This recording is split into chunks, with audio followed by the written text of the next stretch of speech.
Today we're going to talk about the field of e-learning, where it came from, where it might be going.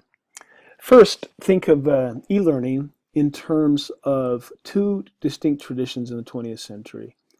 Distance ed, which took education and brought them out of the classroom and into people's homes through correspondence courses or into people's remote locations by means of radio or TV.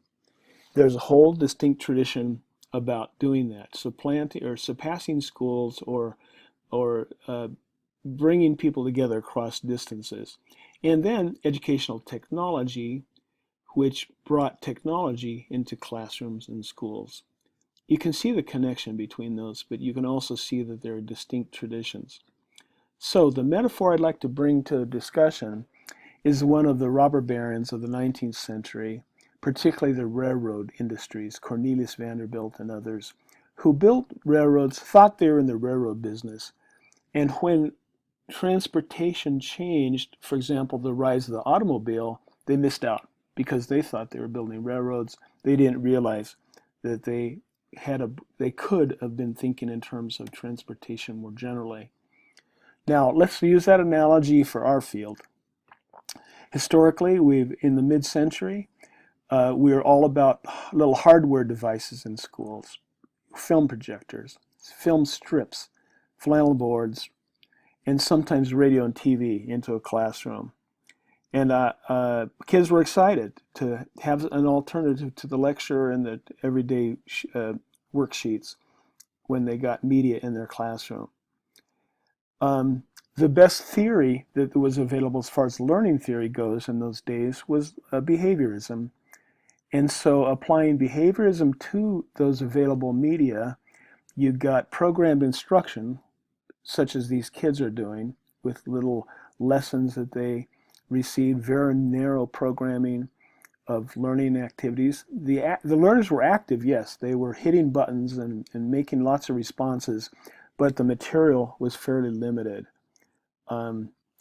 During those years, systematic methods for designing instruction were developed based on clear articulation of learning objectives. People went through a process of rational planning to fully develop out instructional materials. We still use those kinds of models, such as the ADDIE model, for helping us organize our learning and instructional development. In the 80s, the performance improvement movement. The big insight there was that how expensive training was, and the real concerns that people had were the behavioral performance of people in jobs.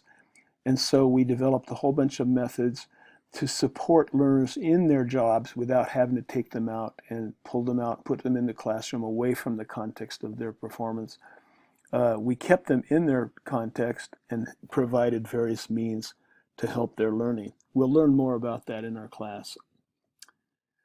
In the 90s, constructivism arose as a big idea, which said, let's keep the authenticity, the whole task, the whole interesting problems that we're asking people to solve, interesting projects, collaborate on authentic work assignments. And these opportunities in classrooms preserved that richness that we're looking for in learners. And that was really progress at the time, complementing the various behavioral methods that we had. In the 21st century, the rise of the World Wide Web made a return to audio and video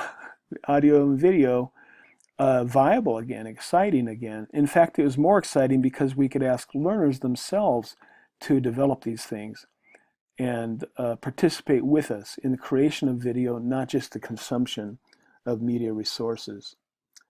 So if you look at e-learning and what we're talking about, where we want to go with it, let's not be too narrow. Let's not just think of ourselves as developers of courses or developers of self-paced modules and tutorials.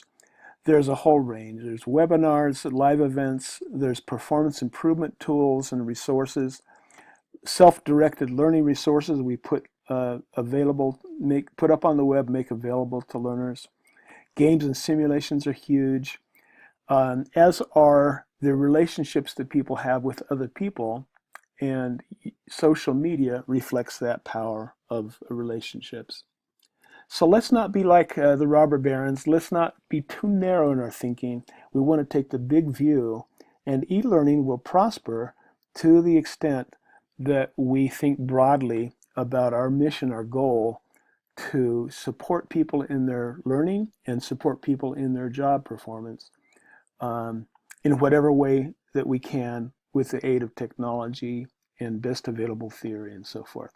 So I hope that's useful to you. Good luck in your work this term. Bye-bye.